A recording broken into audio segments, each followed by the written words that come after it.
ఈరోజు చాలా సంతోషకరమైన దినము. ఈరోజు మన ముఖ్యమంత్రి గారు చంద్రబాబు గారికి, లోకేష్ గారికి కృతజ్ఞతలు చెప్పుకోవాల్సిన దినము.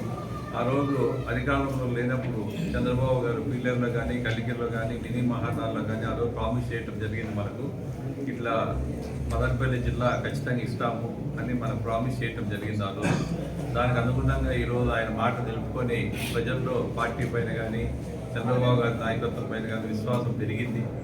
ఆ రోజు కూడా మనము మీటింగుల్లో చెప్పడం జరిగింది. మేము ఎవరికి వ్యతిరేకం కాదు. ఆ రోజు జగన్మోహన్ రెడ్డి గారు ముఖ్యమంత్రికి ఉన్నారు, కడప జిల్లా 2 కాబట్టి 3 చేసుకోమని చెప్పడం జరిగింది. ఆ రోజు కడప జిల్లా నాయకులు కూడా స్టేజ్ పైన ఉన్నారు. ఆ రోజు ఎవరైతే కడప జిల్లా నాయకులు ఆ రోజు తెలుగుదేశం పార్టీలో నాయకులు అందరూ స్టేజ్ పైన ఉన్నారు. నేను మాట్లాడినాము, మనము కడప జిల్లాకు వ్యతిరేకం కాదు, 2 కాబట్టి 3 చేసుకోండి, మీరే ముఖ్యమంత్రి, మా జిల్లా మాకు కావాలా, చిత్తూరు జిల్లాలోనే మేము ఉండాలా అని ఆ రోజు మా కోరిక. ఈరోజు మదనపల్లి చరిత్ర ఉండేవు. 1911లో చిత్తూరు జిల్లా ఫామ్ అయితే సబ్ డివిజన్ కూడా అప్పుడే ఫామ్ అయింది మదనపల్లి. తర్వాత ఎన్నో కాలాలు కుప్పము, పలమనేరు కూడా సబ్ డివిజన్ మదనపల్లి. ఇండియాలోనే బిగ్గెస్ట్ సబ్ డివిజన్. ఎప్పుడు ఐఏఎస్ ఆఫీసర్, ఐపీఎస్ ఆఫీసరే పోస్టింగ్ మదనపల్లి. 31 మండలాలు మదనపల్లికి ఉన్నాయి ముందంతా కూడా.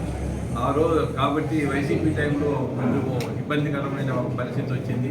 ఈరోజు మళ్ళీ అది రెక్టిఫై చేసి అన్నమయ్య జిల్లాను పేరు పెట్టి, దేవుని పేరు, ఒక ప్రాంతానికి సంబంధించిన వ్యక్తి కాదు అన్నమయ్య. ఆయన వెంకటేశ్వర స్వామికి పరమ భక్తుడు. ఆయన రాజంపేట ఉన్నా, నేటివ్ ఉన్నా కూడా అందరికీ సంబంధించిన వ్యక్తి అతను.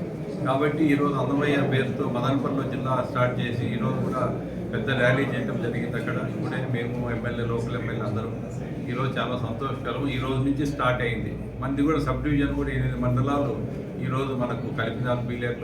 పీలేరు సబ్ డివిజన్లో మన 6 మండలాలు కాక సదుము సోమల.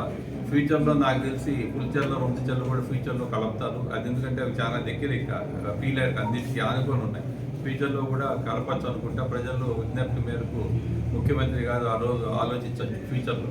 కాబట్టి ఈరోజు చాలా సంతోషజనమైన దినము పీలేరుకి. కానీ ఈరోజు మున్సిపాలిటీ కూడా ఇప్పుడు ఈ జనాభా సెన్సస్ వల్ల ఇబ్బంది వచ్చింది మున్సిపాలిటీకి.